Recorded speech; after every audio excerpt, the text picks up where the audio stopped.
Welcome to Commons Conversations. In this week's episode, Will Potter from the Tomorrow Movement chats with researcher and activist Natasha Adams about the nature of far-right ideologies in Australia and the UK, as well as their global connections. The pair outline strategies for countering these movements, including building solidarity, engaging in scenario planning, and reimagining democracy. The conversation was recorded in October 2025. Hello, everyone, and welcome to the Commons Conversation podcast. My name is Will Potter, and I am joining the incredible Natasha Adams from the UK. I'm joining you from Wurundjeri country in Naarm, Melbourne, Australia. I am going to really briefly introduce myself and then hand over to Tasha to introduce themselves. I am a young person who is organizing around the far right and many other things, which is what is the topic of our podcast today. And I am also the director at Tomorrow Movement, which is a momentum-based youth organizing network. I'm really excited to be having these conversations.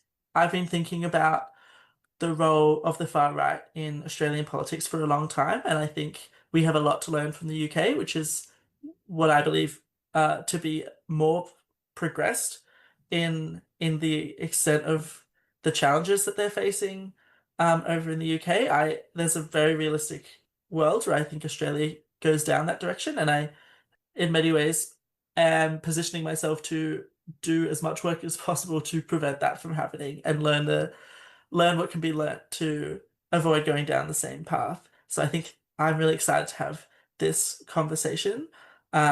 I am an Aboriginal man, a Gundungurra man from southwest of Sydney. So I have that perspective, particularly from we've seen the Voice referendum and all sorts of the racist attacks and the rise of far-right organising from there.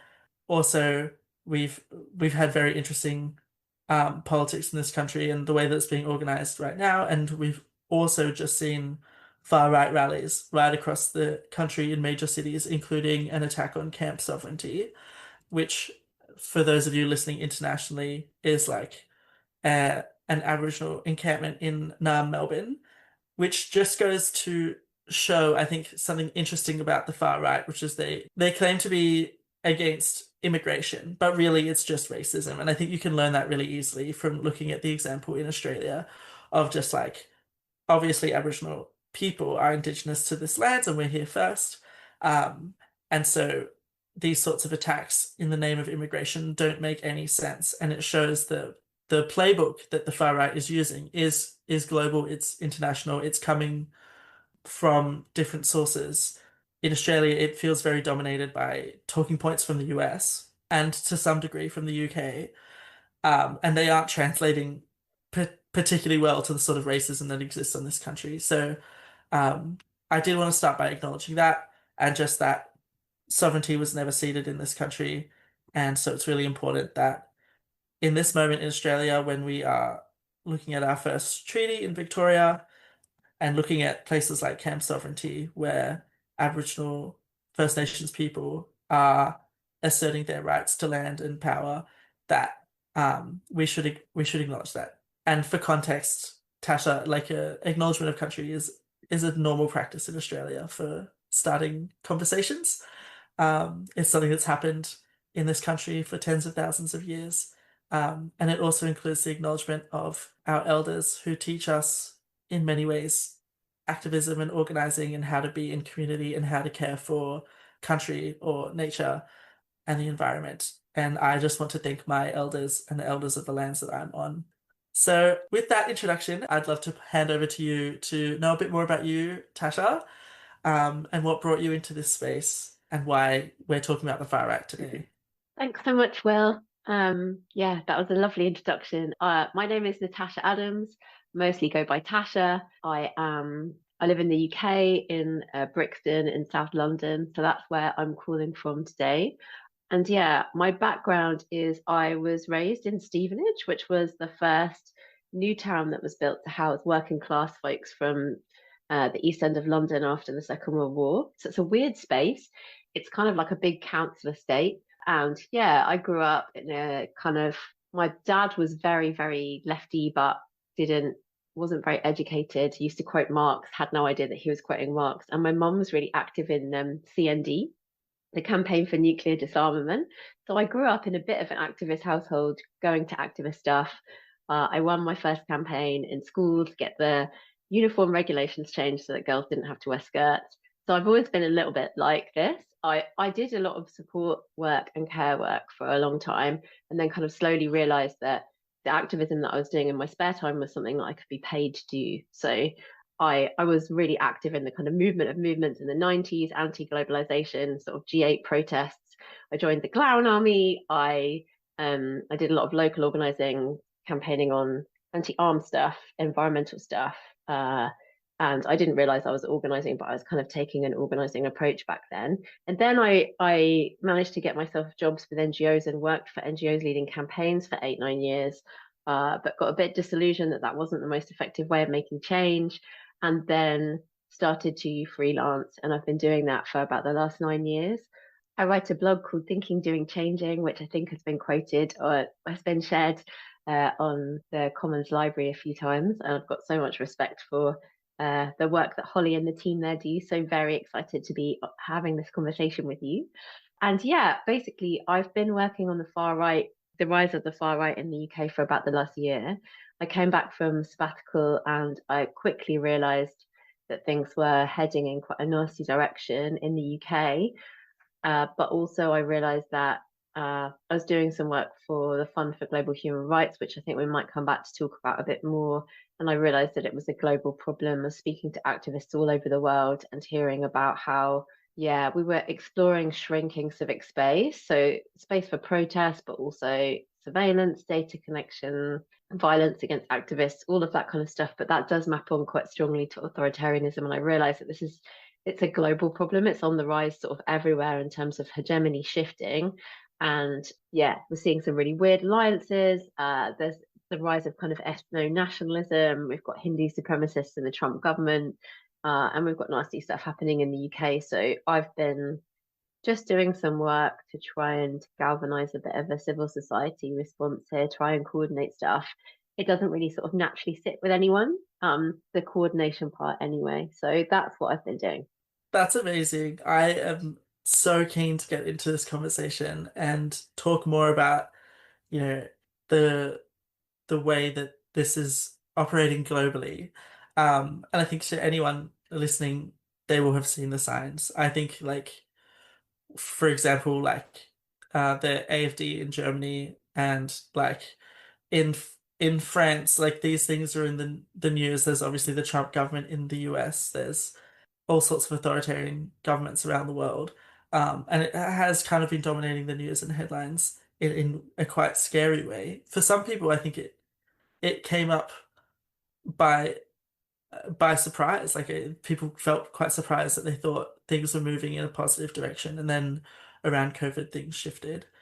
I think I was less surprised because of being a First Nations person in Australia. Like racism was clearly evident, and basically Australia's special brand of right-wing politics has been very racist from the start. So I think it almost was a natural evolution for them. And we've had Pauline Hanson's One Nation Party, which is like our far right party, be present since the 90s and be quite vocal. So I think that's really interesting. I also just love the through line of you being an activist in high school. I think that's very similar to where I started. I started in the climate movement with the school strikes, which were really big in Australia, getting lots of people to march for climate and take days off school and off work, and that was sort of like where I broke my teeth in activism as well. And it's amazing how early that it comes out in people. So I thought that was beautiful.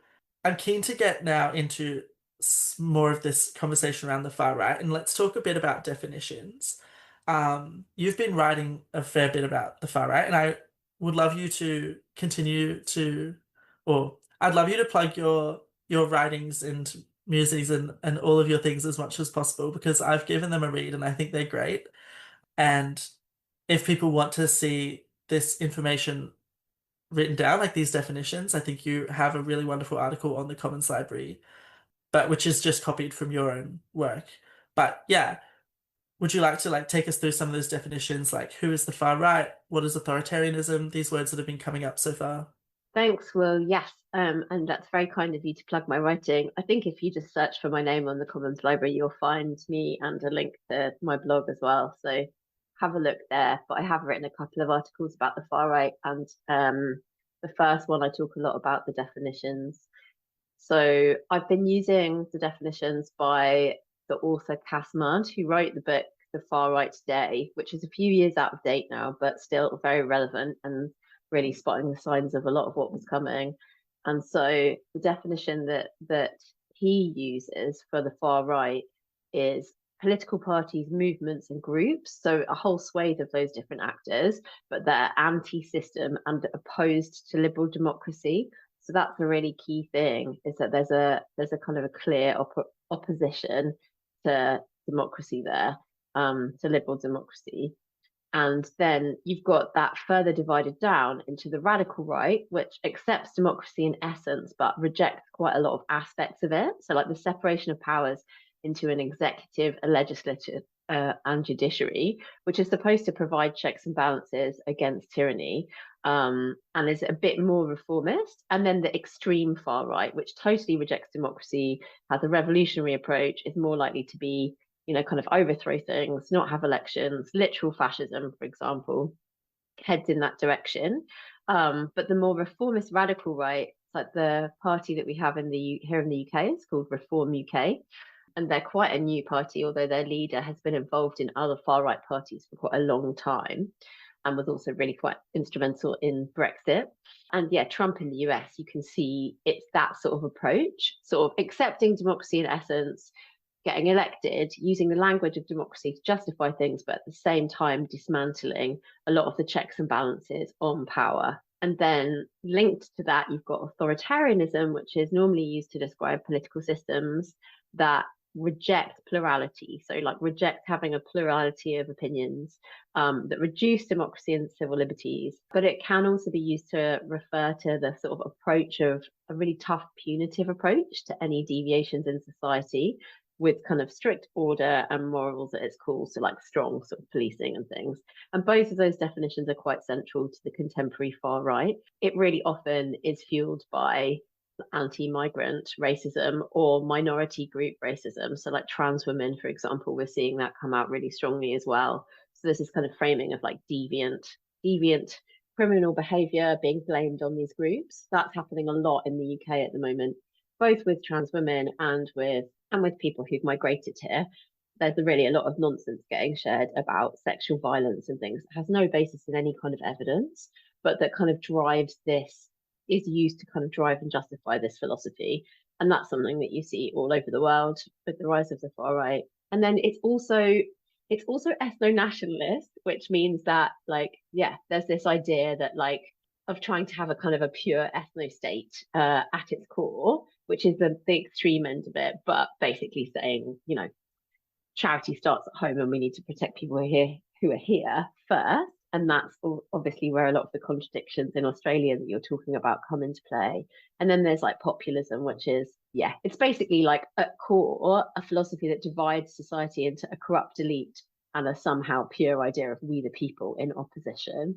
So we're seeing this on left and right. It's not a particularly left or right idea, but a lot the far right stuff is very populist at the moment. So Modi in India has described the BJP party as the party for the people, and the competing Congress party is for the elite. And Nigel Farage in the UK is always describing himself as a man of the people, even though he's very, very connected to a kind of shadowy global network of elite bad actors. Yeah, that's a few of the definitions, but there's quite a lot there. So it might be helpful to have a read of the thing online as well. Thank you so much. I think it's so easy for discussions about the far right to become a catch-all term for things that we don't like. Or like actors that are extreme, but I know that there's a lot of like conversation about the terminology and whether it's right to call them right wing or that sort of thing. And is it about conservatism? To what degree do these actors are they conservative? I think it depends what you're talking about. I think there are lots of overlap with conservative values. So they're definitely at that end of the spectrum, but it is also a bit different in that there's a lot of the kind of old school conservatives that we've got in this country would be very in favor of liberal democracy as well as all of their ideals about kind of conserving things and about people's liberty and low tax and small state and all of that stuff. And the far right take all of that, but they just go quite a lot further. And then it is also really driven by that authoritarianism and kind of punching down on othering groups of people, which I think is there to a certain extent in conservatism.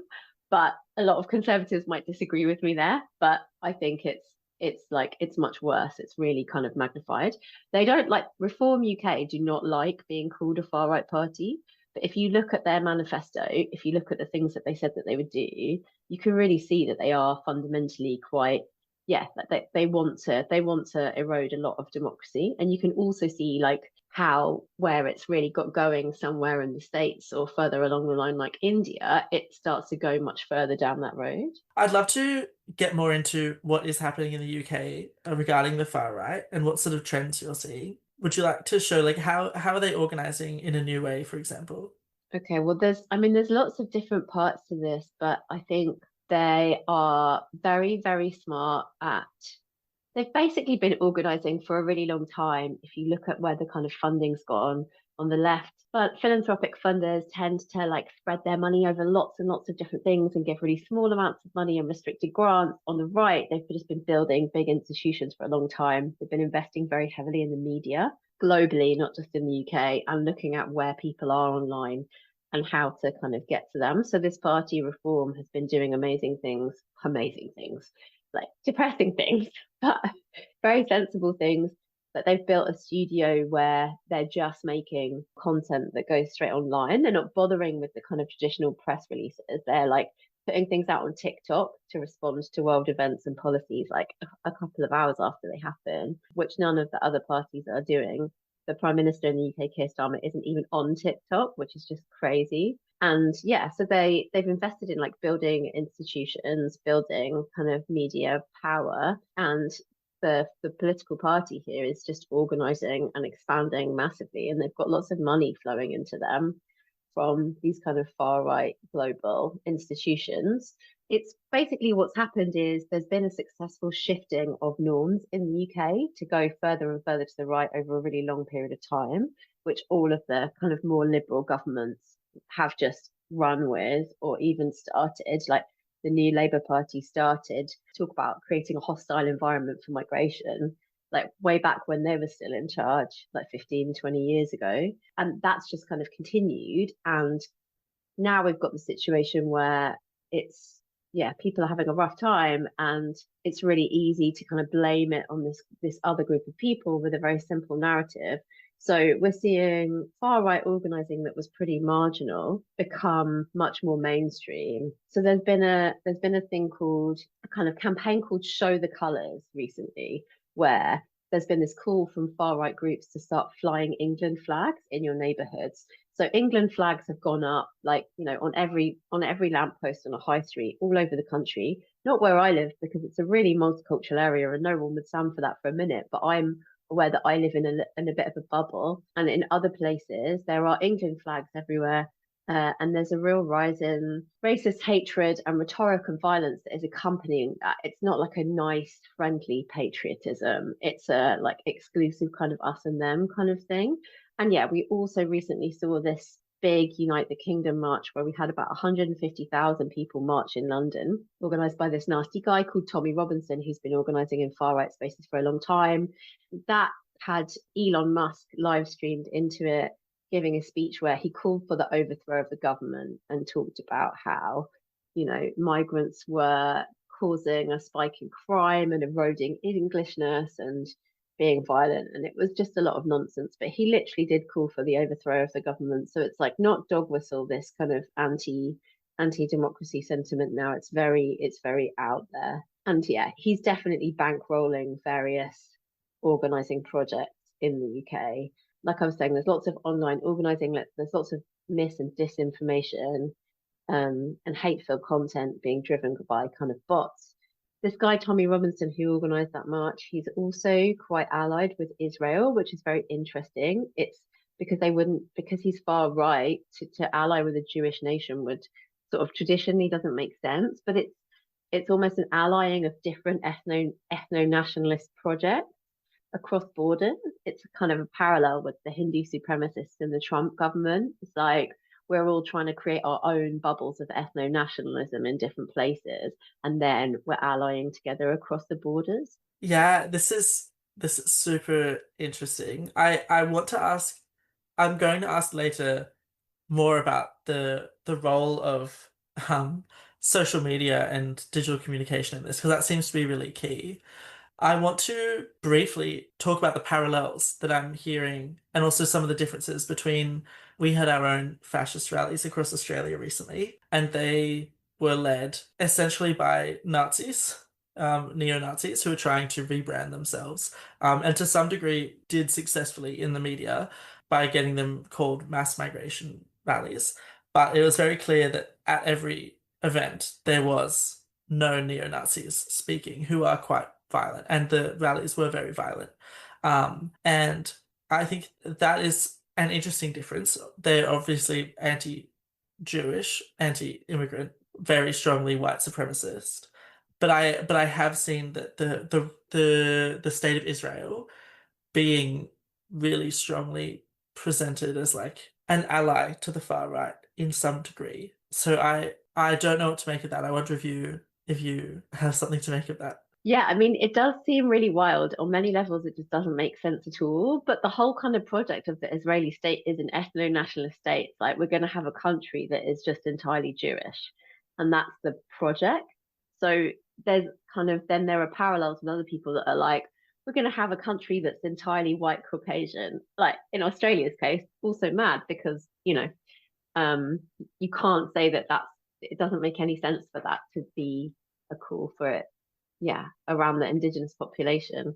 But yeah, we've also been seeing that a lot of the people that have been organizing on the ground around this, I would say that there is a lot of like neo-Nazi involvement with the different things. Brexit also gave a lot more, it really supported the kind of building of that sentiment in a lot of ways in a lot of places. And one thing I didn't mention that's really important is that a lot of people that have come here seeking asylum have been being housed in temporary accommodation in hotels. And a lot of these protests really started outside those hotels. I shouldn't call them protests, really. They've been riots. They've been very violent.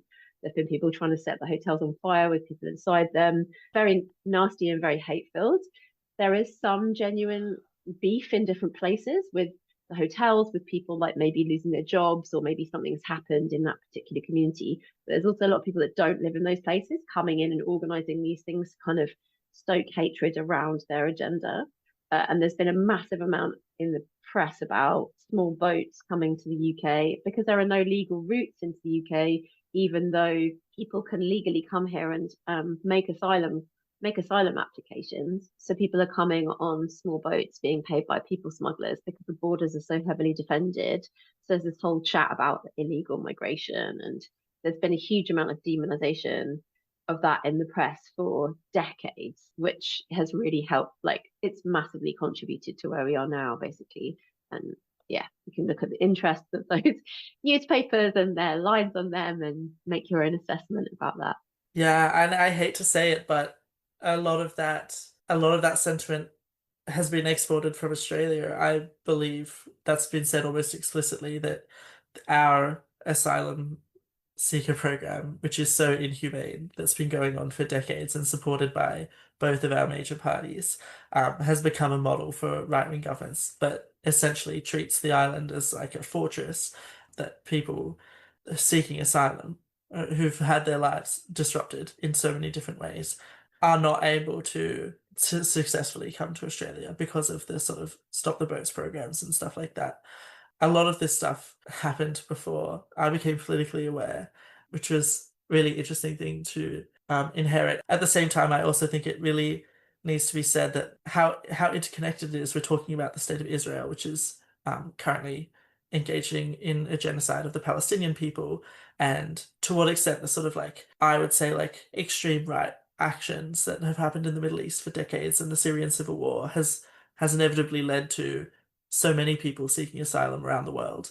So it's sort of the violence of the right has almost come full circle to it's almost like it isn't the consequences of your own actions in a way, or the actions of people politically minded with you. Yeah, I broadly agree with you, Will. I think it's a mess out there. You know, now that we've laid out all of the really sad, negative situation that we've got globally, what are people doing about it in the UK? Yeah, it's good to talk about the positives, right? It still feels like we're quite early on in realizing the scale of this and how to respond. I just did a mapping of the migration justice movement for an organization here that works as an infrastructure organization. And yeah, that movement is getting really hammered. They're really asking for people to step into active solidarity with them in a number of different ways. But I do feel like there is energy to get that going. There's an organization called Hope Not Hate that's been working on far right stuff for a really long time, and they are looking at electoral organizing around this. They've also been convening some of the chief execs from lots of the big NGOs to talk about the ways that they can support what they're doing. And I have a huge amount of respect for Hope Not Hate. I really hope that they get a lot more funding and sort of energy behind them. They've been doing a lot of community organizing on this for years, and really strong campaigning and really strong research and exposing a lot of the things behind the far right. So that's really positive. There's a coalition called Stand Up to Racism, which is very aligned to the unions, but I think also to the Socialist Workers' Party. And they have been organising a lot of the counter demonstrations. It's really good what they do, but they're not really set up to sort of absorb and escalate a lot of the energy that there is around this stuff. There is a new Black Lives Matter project which is starting, which is also going to try and start to do that. So anti-racist organising as a movement project on the ground and really growing. It's at really early days.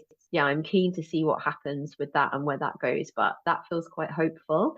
There have been a lot of people turning out to counter protests, but I think there hasn't been anything sort of absorbing new members and building their power and kind of escalating and being a bit more proactive.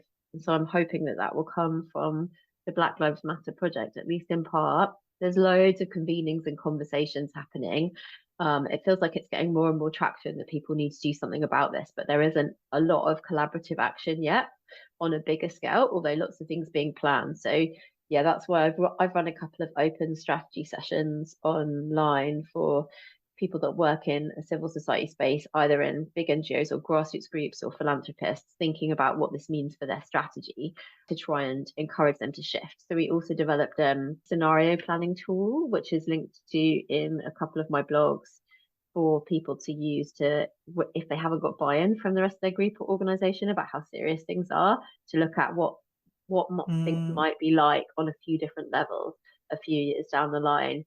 And then to try and get more buy-in for more action. But yeah, I'm convening a lot of the different conveners in a project at the moment. I've got a little bit of funding for. I'm kind of mapping like what is happening already, what the gaps are, and what's needed to try and get some new things really going, and exploring setting up some relational infrastructure for this. Maybe a new project to kind of hold all of the communications and the learning and that kind of thing.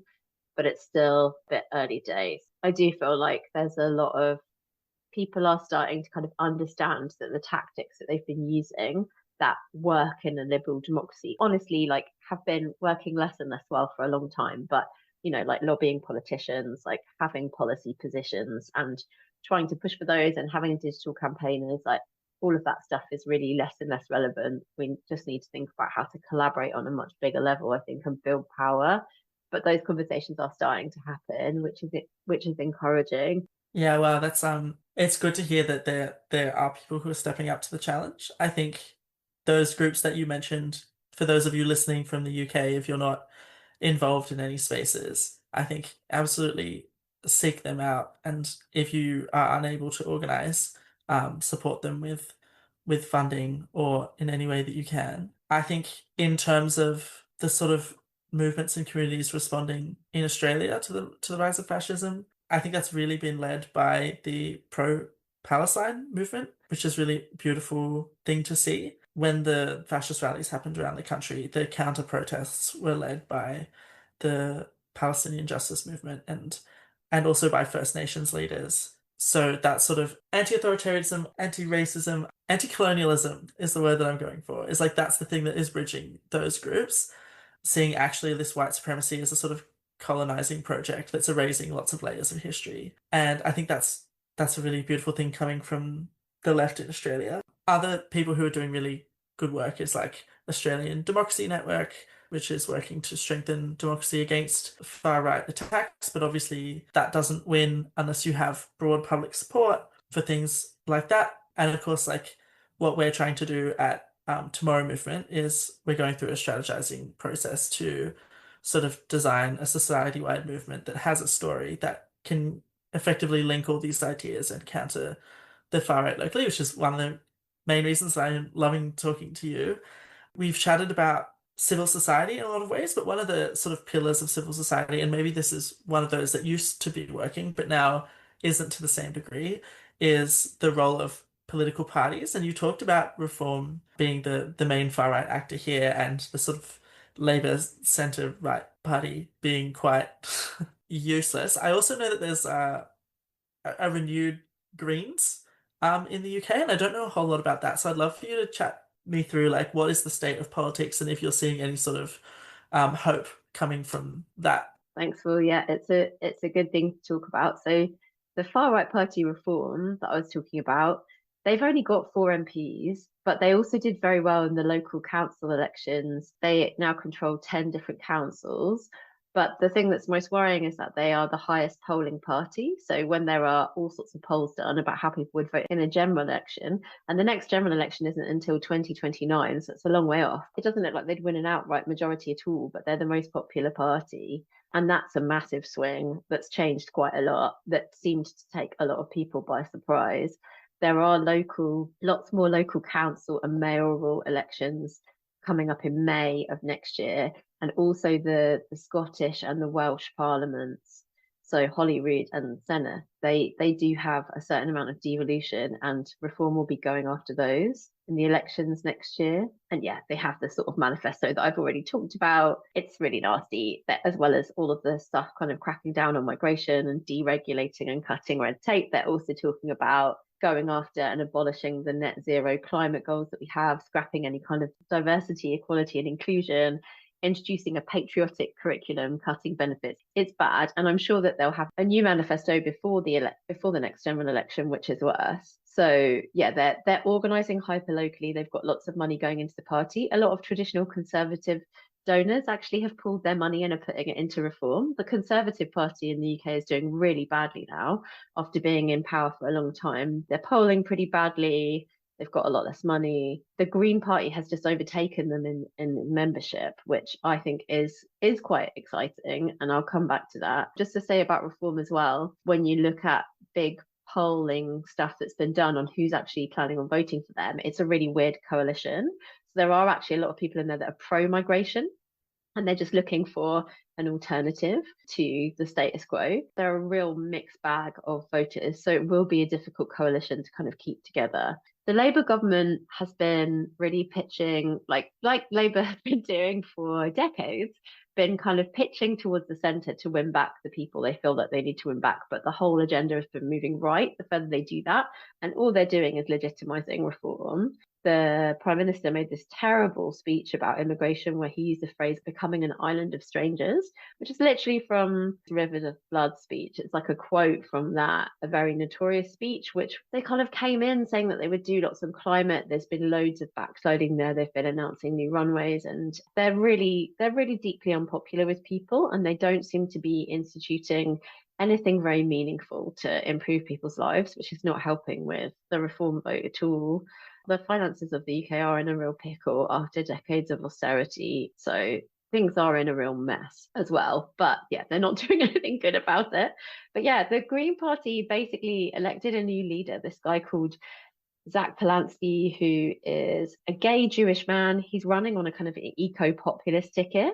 He's a very good public speaker, and he's talking a lot about things like inequality and wealth taxes. and the need to balance the economy on the backs of the richest instead of the backs of the poor. And he's really getting a lot of traction. He's not been elected very long, but since he's been elected, I think their membership's grown like 80%. I actually joined the Green Party a couple of weeks ago, and I know a lot of people who've joined because they don't take money from big donors. And so it feels nice to have something quite hopeful to support. So they've been growing in the polls as a real challenger. It's really difficult because we've got this first past the post system. It's not any kind of proportional representation. So it means it's just the biggest party that goes into government. And if that's a split, then there might be a coalition, but it's not really, it doesn't really lend itself to a plurality of parties. But we are seeing the face of politics shifting entirely, and who knows what will happen before the next election. I think whether the Greens like win seriously electorally or not, what they are doing is like providing a voice for sort of populism on the left and addressing inequality and the need for action on climate, and could potentially start to pull things further back, at least towards the centre, if not towards the left. But we'll see. But yeah, the last I heard, they had like 130,000 members, and they're growing. And like, I don't know, some days they've had like 6,000 new members join, which is pretty big for a political party. Yeah, wow, thanks for the update on the lay of the land in the UK. I think something that you've been talking about, but we haven't explicitly gone into, and I think is now's the time, is like this underlying factor about the state of the economy in the UK, the state of people's quality of life, the cost of living, and inflation concerns. I know inflation has been a big issue in the UK in recent years, and I want to know, like, to what extent do you think like the cost of living and the desperation of people in relation to that is causing this rise in the far right, like looking for that answer, as you said? I think that's playing a really important role. I think people are having a rough time, but there are so many factors. So the cost of living has gone up. There's runaway inflation. I think a lot of it is really being driven by companies maximizing profits rather than things just going up.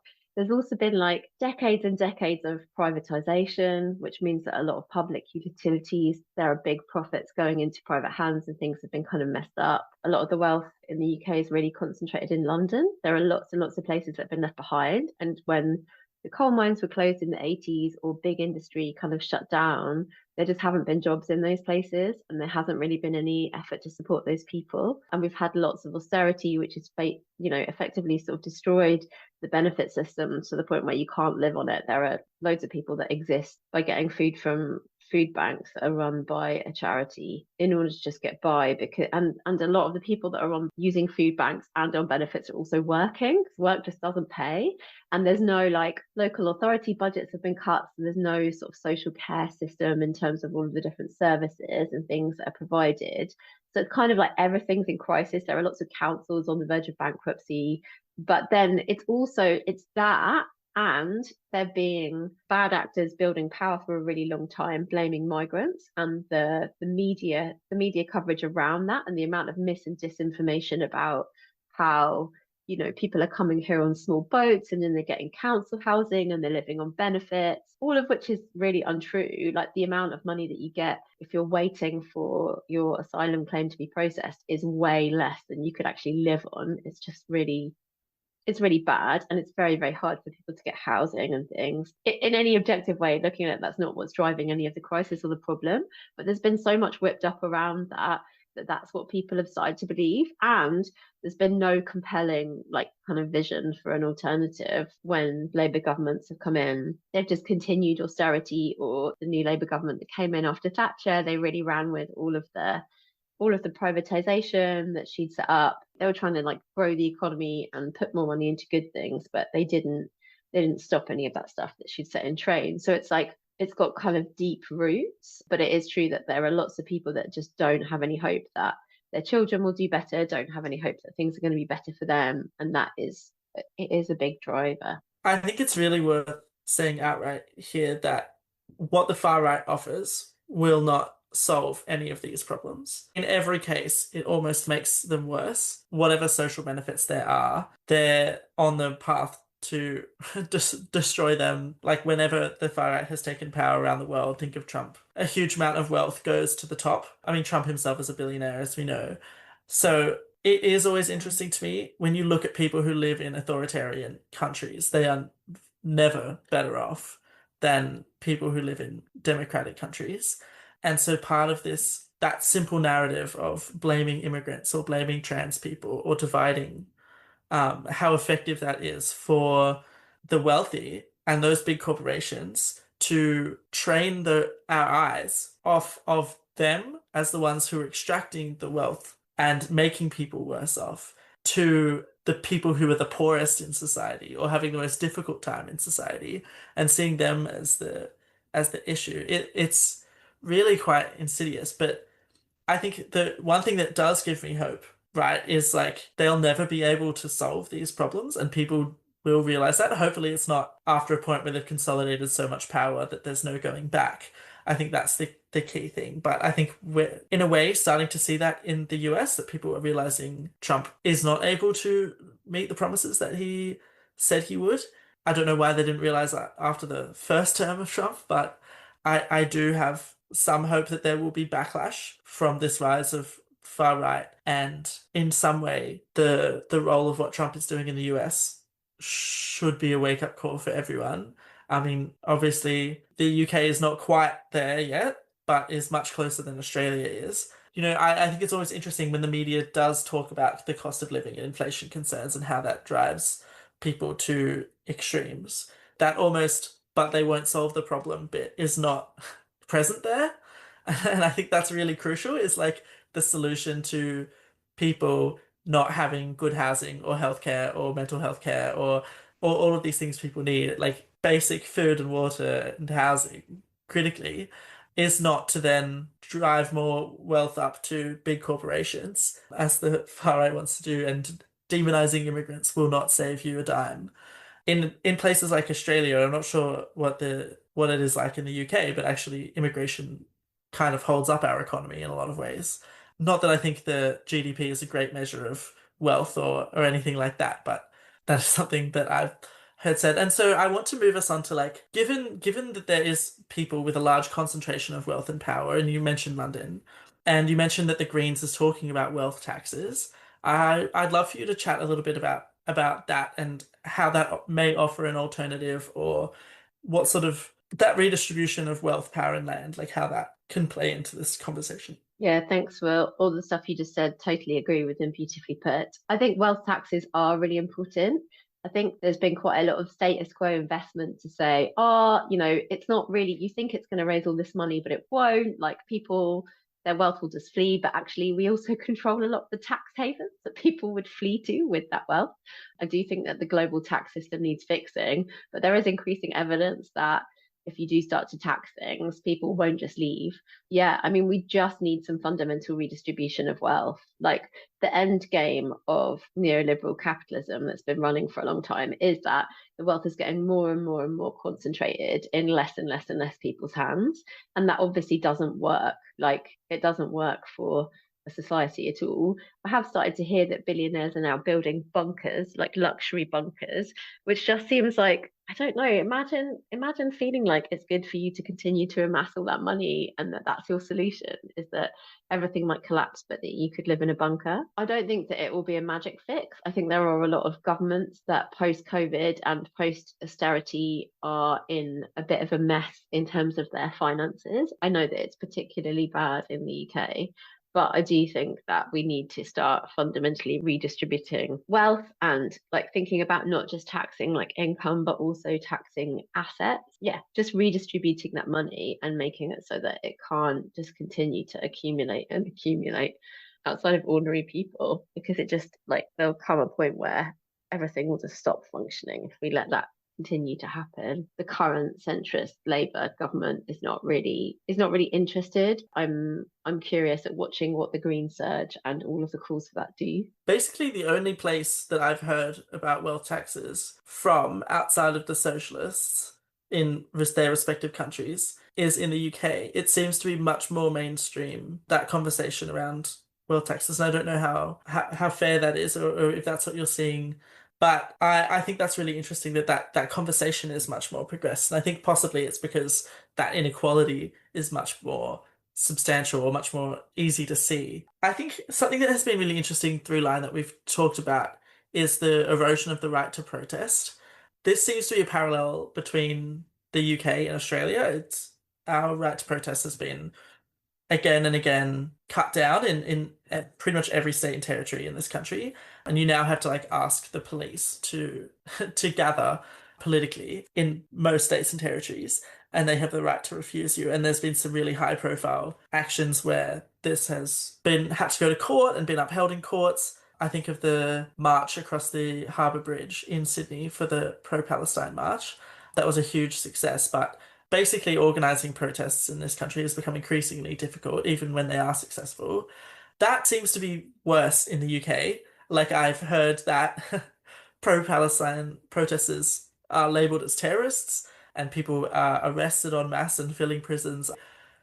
I want to chat about the role that the erosion of the right to protest has played in the rise of the far right and, you know, who that's benefited. It's a good question. And yeah, the Palestine stuff is particularly bad. There's a group here called Palestine Action that did a lot of direct action, and then they got labeled a terrorist organization. And what that means in British law is that if you say that you support them in any way, you can be arrested. So there have been lots of people arrested for holding signs saying I support Palestine Action, like en masse. But there have also been people arrested for like holding a newspaper that talks about Palestine Action on the front of it. Yeah, it has been very bad. There's been all sorts of nasty pieces of legislation that have stopped charities getting involved in things around elections, and that have also curtailed the right to protest, to the point where it's very, very difficult to do a lot of things now without risking arrest. Not very extreme things particularly. But yeah, globally, this is a real problem. Like the work that I did for the Fund for Global Human Rights that I mentioned earlier on, looking at this globally and interviewing activists globally, was all about like the erosion of the right to protest as part of shrinking civic space. And that's on the rise around the world. There's a Civicus Monitor report which monitors civic space globally, and there are more authoritarian countries with closed civic space than there have been in the last 50 years at the moment, and the situation is kind of getting worse by the day.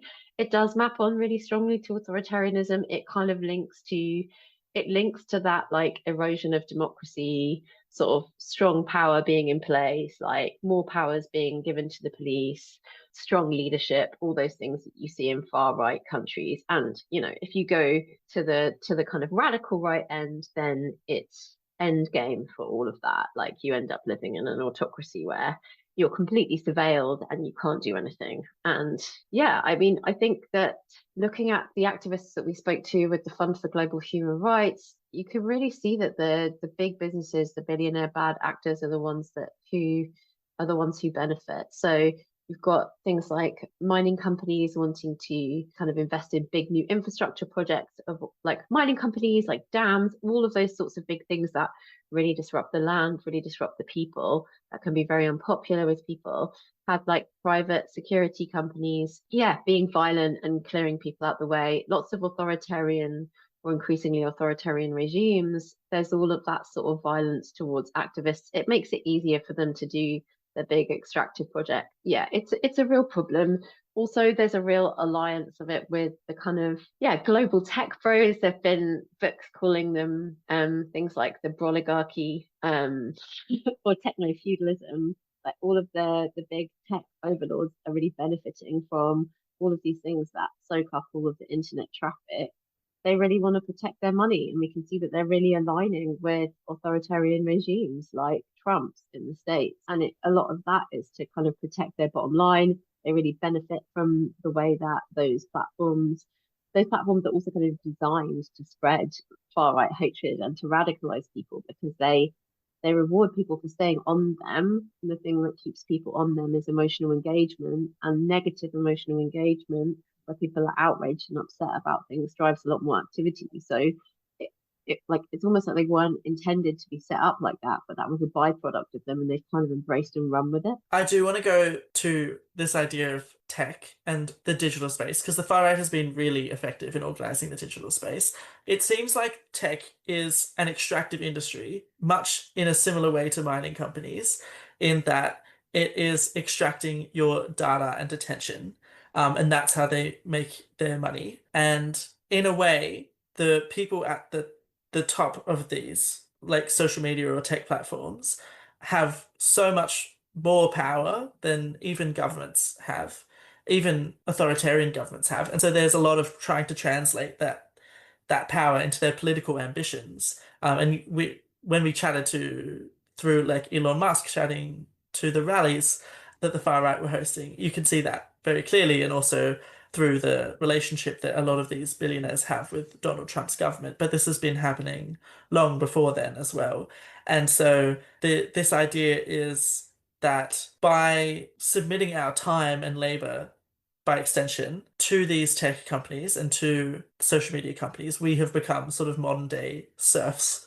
And most companies, additionally, are also serfs to this sort of internet because they need to, hire out services that only very few tech companies can perform. And we saw that with the breakdown in Amazon's tech hosting platform when lots of other different companies were unable to operate because so many of them are dependent on that. I think it was like upwards of 5% of internet traffic was disrupted from that.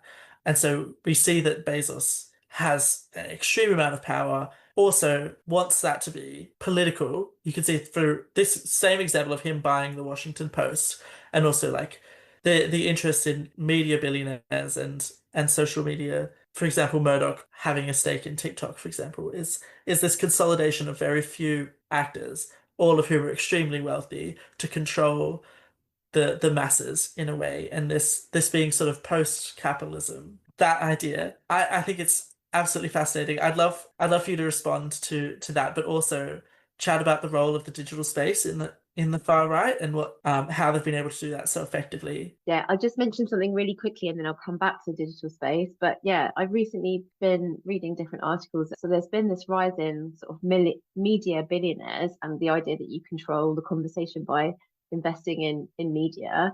And lots of people are doing that instead of investing in political parties alongside the digital stuff to get influence.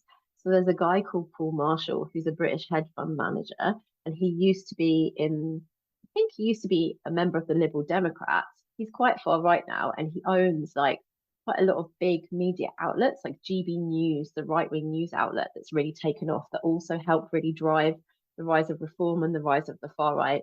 Everyone on the left, it was a bit of a joke when it started, but it's got more and more powerful here. And a magazine called The Spectator, which again is quite far right, and also like a network of think tanks. He's someone who's incredibly influential and incredibly powerful and is getting people's attention. And GB News it's such a sort of an outlier in the media space, but it's also used digital really well. So I think we're seeing all sorts of those kind of like media baron things happening. But yeah, digital is incredibly important. People, like you're saying, talking about the attention economy, people are spending so much of their time online. The pandemic, I think, only accelerated that, and people spend more time online than they do socializing and so many other things. The stats are quite horrific, and most of the traffic is being filtered through not very many platforms. We're really being pushed to spend our money or to respond to content. So right-wing content is doing incredibly well, and a lot of the more traditional left have just not kept pace with the change in this technology. And it's also, the deck is stacked against us, like the way that it really is designed.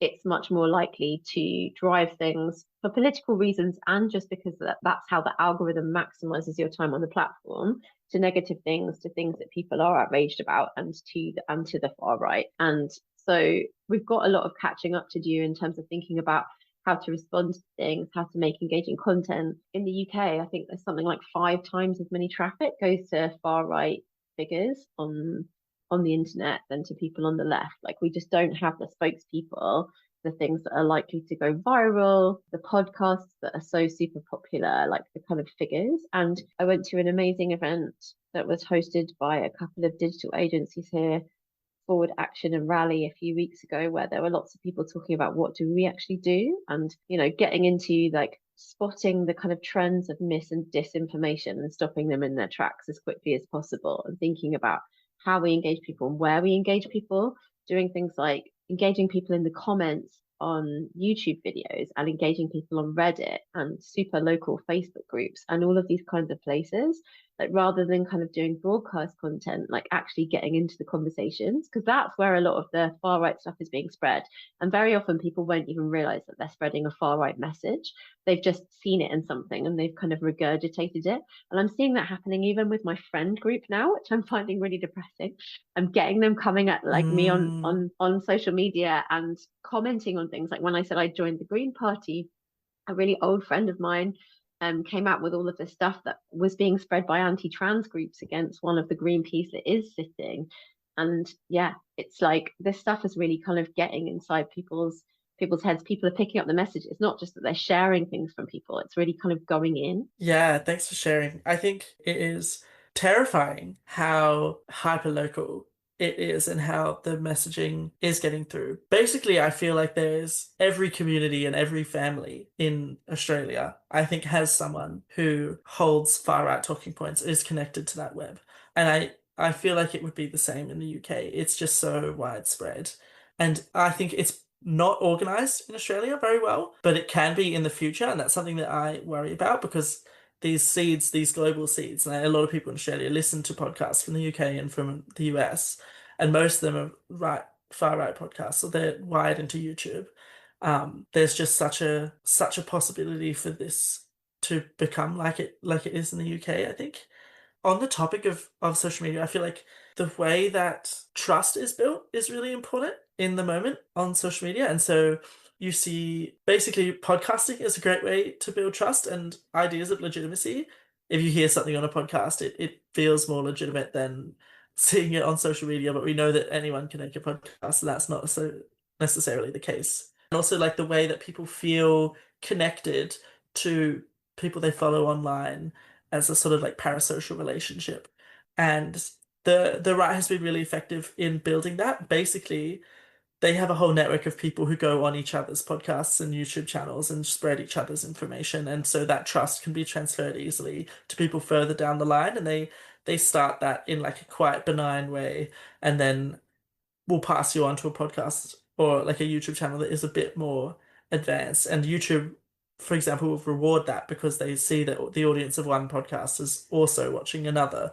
And so you end up down these sorts of pipelines. Although I know that to some degree that some active engagement of the participant needs to be done. Like it's not necessarily leading you down that path on its own, but people do choose that. Something that I've been thinking a lot about is like basically I want to do something similar on the left in Australia. And if for anyone listening who's interested in this, I'd love for you to sign up to tomorrowmovement.com and see what we'll give you updates on how we progress on our new media front.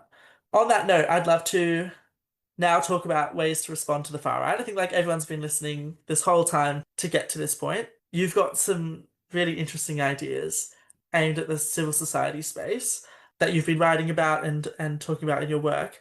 I'd love to hear some of them now and see how they could apply in the UK, maybe in lots of other places. I know people on this podcast are listening from all over the world. Thanks, Will. Yeah, I'll just whip through a few of the ideas. So I think I mentioned earlier on the value of scenario planning, like looking at what different scenarios could be coming up in the future and trying to get buy-in from people to actually change your strategies. I think the worst thing we could carry on doing is like sort of business as usual in terms of like what became received good practice in NGOs to do the kind of policy advocacy, digital campaigning, petition hand-in thing.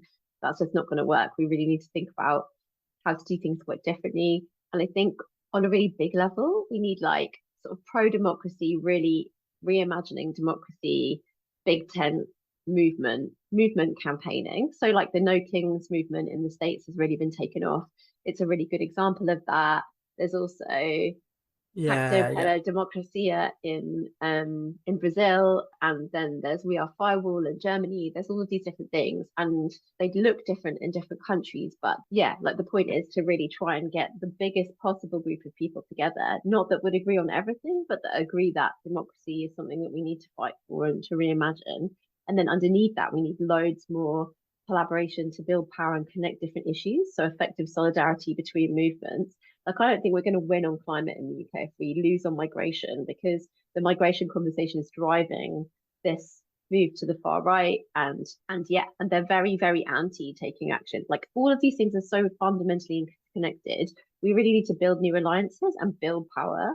So we need a strong alternative vision behind that, which I think the left hasn't had, but like we may be starting to see in the UK with the Green Party articulating around like wealth taxes, tackling inequality, and redistribution. We really need to build strategic capacity to adapt. So the stuff that I was saying about NGOs and the way that they're set up, like we need to be building sense making into all of our organizations so that we can look at what is happening and change our strategy accordingly, and be much more nimble, and not like the kind of big structures that we have are not really serving us, that are very bureaucratic and that take a long time to like re-strategize and steer. We need to not be writing strategies for years. We need to be re-strategizing on the fly.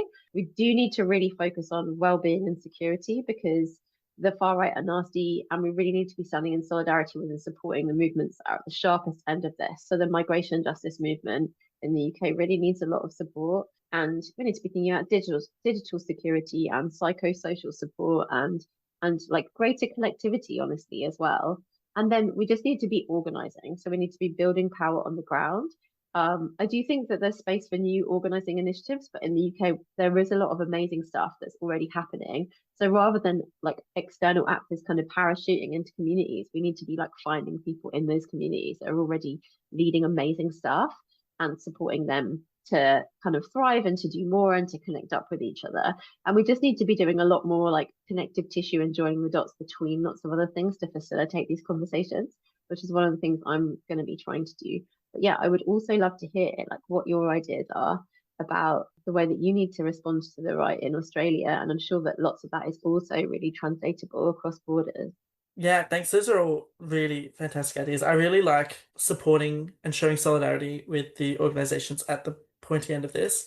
I think like the most affected communities are multiracial communities or immigrant communities and asylum seeker communities. They're also the ones who are leading in this space. And so I think like to people wherever you are out in the ether, make sure that in your work or in your own time that you are able to support some of these organizations that are multiracial, that are facing the brunt of the far right's attacks, because it starts there, but it definitely doesn't end there. And these groups really need our help at the moment. And also, a just world will come from those communities, genuinely. So, like, I also think the other key thing is being class conscious. In the last few years, the left has become very organized around identity or very select issues, very siloed. And so one thing that connects all of these things is like a working class movement, especially if we're talking about wealth taxes. And I think the UK has a particular history around class politics that maybe nowhere else in the world does, quite to the same extent, is, yeah, having that knowledge that class underpins everything. And that is why the right will never win, is because they are always moving wealth upwards, and the majority of people are working, are earning an income, and not earning off of their assets. You know, it's a very small number of people and increasingly small over time. And so if anything gives me hope, it's the fact that they're making themselves an even smaller and smaller minority out of pure greed. So this is a lot of the thinking that I've been doing for a few years. I've kind of been in the works of writing something which is like 12 lessons for progressives to counter the far right. And I think like I'd love to go through some of them, but I think like definitely this idea of class underpinning everything is like a core one. And this is something that we're working on at Tomorrow Movement, is like how do we build a multiracial working class movement? Because I think like that is the intersection that is needed to counter the sort of rise. And like regardless of what organization you are, whether you are based on like a single issue or whether you are like an identity-based organization, I think you also need to be talking about class as well, and talking about democracy as well, and talking about being multiracial and the benefits that come with that as well. Or maybe multiculturalism is more used in Australia, of this idea that like strength comes from diversity, and that has always been what has underpinned our democracies. Leading with these values is really important. So the 12 that I've been thinking about, basically, I think people want real change. They want bold, transformative solutions that tackle those root problems like income inequality, like rising living costs, like the declining public services. Radical solutions that reduce inequality and materially improve people's lives will also rebuild trust in democracy. It's like one of the main reasons that I hear, especially from like my parents, for example, is like they just don't have faith that anything will change, and so they're more likely to go to the extreme right or the extreme left. It's just like they don't see any change happening. So if we are able to offer that vision, we can win people along the way. And basically, in the absence of a cohesive left-wing vision, we've let the right take hold of the narrative. And for decades, they've been pulling us further and further in that direction. That means at one end, we make corporations pay their fair share, reducing the wealth and influence of billionaires over our democracy. It means at the other end, we are also addressing the deteriorating quality of public housing, healthcare, and education, and directly challenging the corporate powers benefiting from this divide. And we need like a bold meta narrative that does all of that. And that's something that I've been really thinking about with Tomorrow Movement, and basically incredible group of young people who are trying to figure out what that narrative looks like in the Australian context, but possibly in the global context. The other thing is like avoid the trap of culture wars. Basically, if we fall into the narratives that the right is peddling, then we always are in that frame of reference and we're not able to offer our own alternative. So their culture wars will deepen divisions, they distract from the core messages that we want to get across, and instead we should be affirming our values of equity, justice, and a democracy that listens to everyone so that we can build a hopeful, unifying vision grounded in this sort of ideas of solidarity with the people who are worse off than us and who are in our class. At the same time, it's worth naming the real villains, which is like mining giants, media moguls, tech billionaires, corporate lobbying groups, this whole out of touch network of unelected wealthy elites who hold a huge amount of power over our politics. This is a real and widely felt grievance that people have right across society, is they know that this is the problem, or they know that this is a problem. And so basically, the far right populists are exploiting this by naming scapegoats, like we've chatted about. And so we have to hold them accountable instead and just name that for what it is, which is just like division, so they can continue to get away with like taking the land and all of the assets and everything. Then I think it's like rebuild grassroots power, that civil society that you have said has been like degrading over time. I know there's a lot of people who will be listening to this who are not engaged in civil society in any way, who aren't volunteering. And this is your call to action that basically, if left-wing new media does anything, it should be calling you to go to events in person and start getting involved in your local community. Lots of the ways that we've been talking about how the far right reaches people, we can be doing that. And historically, we've done it better because we have relationships.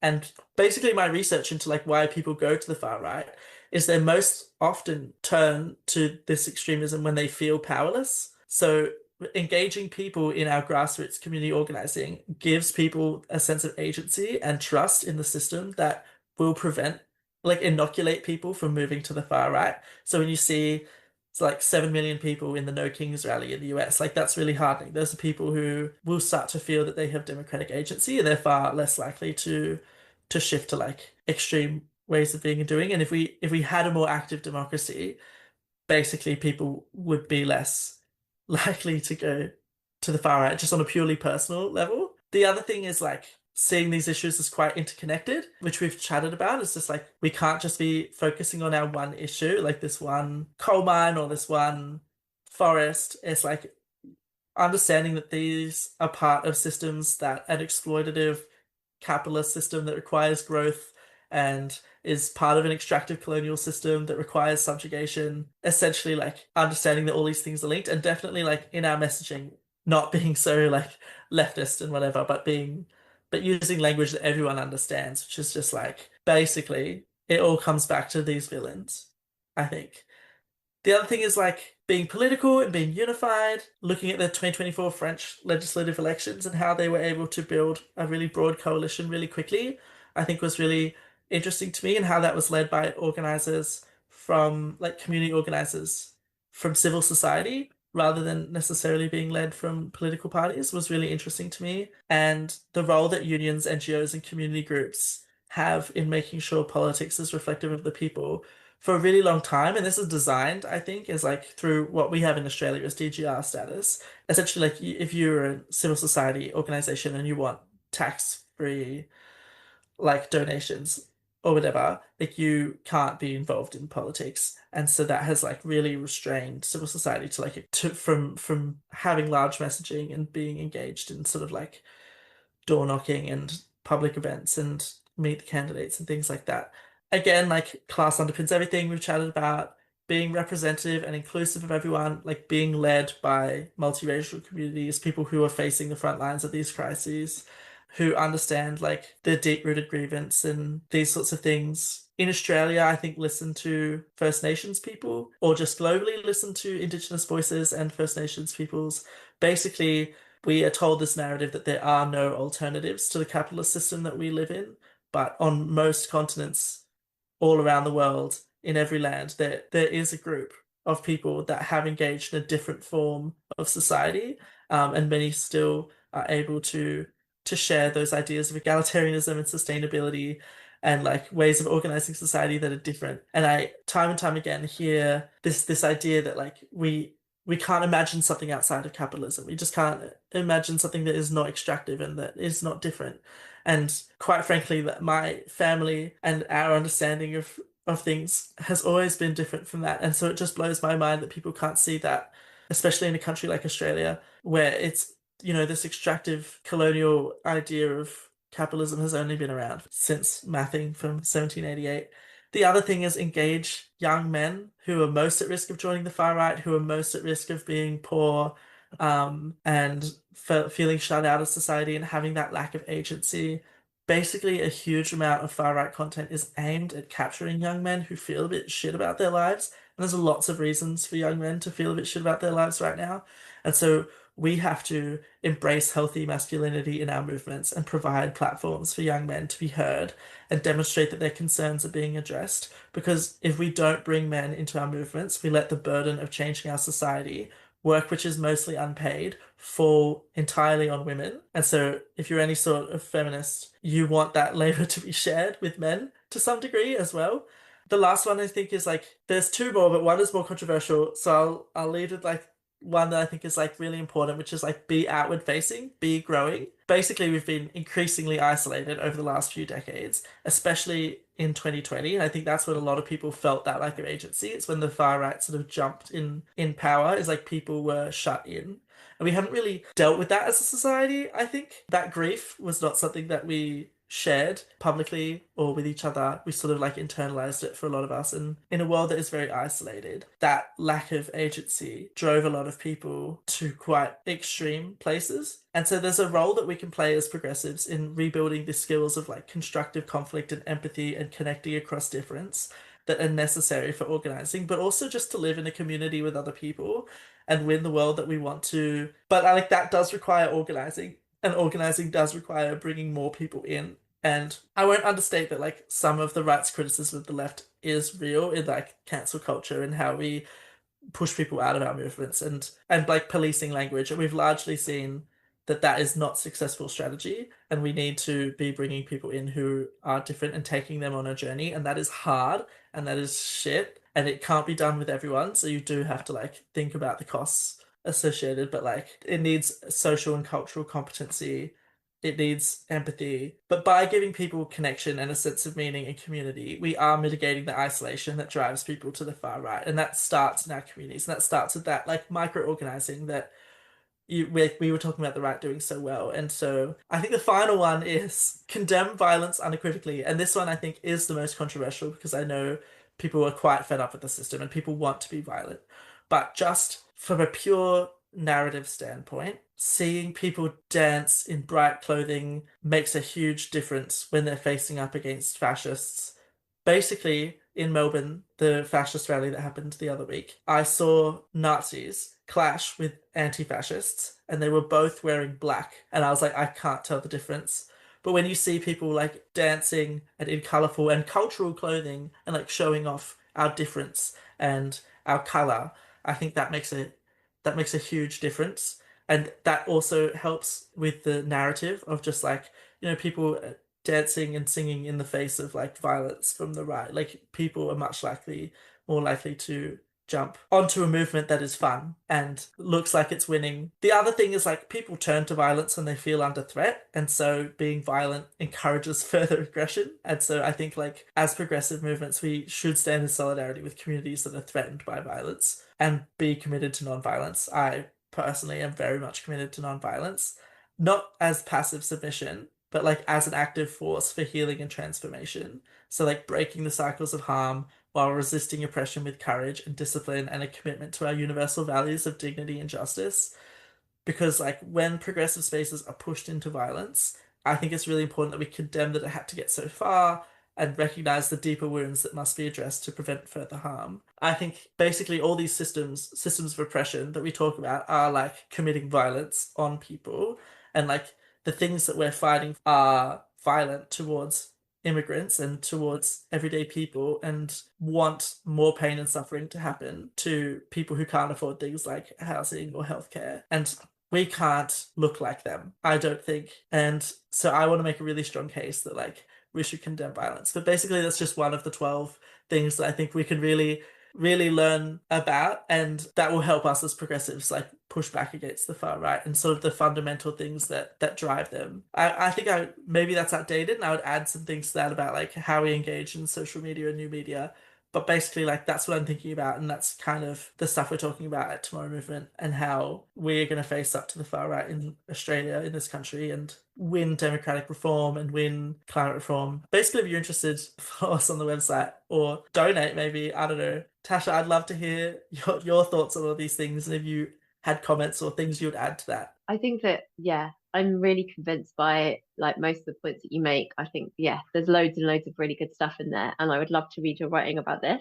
I think I'll just say one thing about like non-violence. Like I also traditionally have been really committed to that. But when I was in work for a couple of the communities that were seriously building power were really, really facing violence. So I think there's a question of like having a non-violent philosophy, but also realizing like some of the threats that some of the people that are really up against it are facing, and the difficult choices that they're having to make about like how to step into defending themselves or not. But I like I really feel like I really agree with the spirit of what you're saying, and agree with like all of what you said. It really resonated with me, but I've said similar things in the past and been kind of challenged by other people. Like I'm also a Buddhist, and non-violence is a really important part of like my practice, and it's really important to me. But I do feel like there can be some gray area there when you're really under threat. Like, yeah, I'd love to open up this conversation, but I think I'm so on board with like when you are pushed to violence, there's just very difficult decisions you have to make.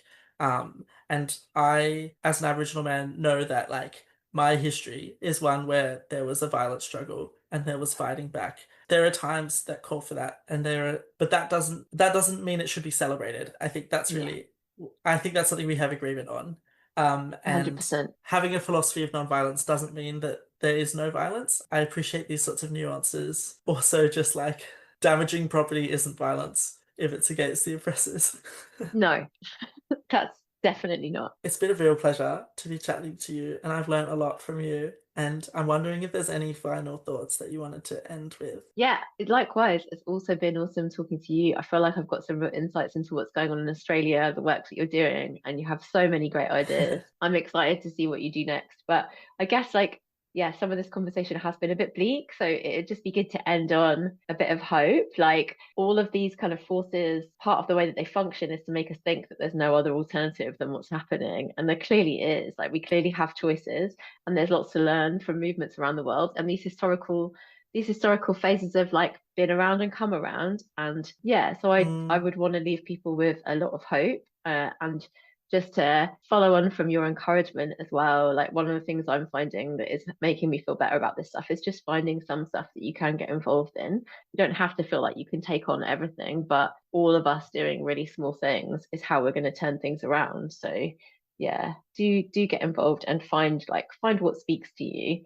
Find the thing that you feel that you can do and get involved in doing that. I love that so much. I think hope is such an important thing. I think the far right thrives in that hopelessness and that inevitability. And like when we chat about the rise of the far right, it feels inevitable, but it really isn't, and it's super fragile. And I've found are really open to shifting their hatred from people that they perceive to be lower down the chain to billionaires, essentially. I've seen those transformations happen in real time, and it can be really amazing. And there's lots of groups doing really good work. We chatted about some of them today, and I really encourage people to get out there and support it. Basically, I want everyone who listens to this to go out and support some organization that is working in civil society. The stronger our civil society is, and the stronger our politics is, the less power the far right has over us.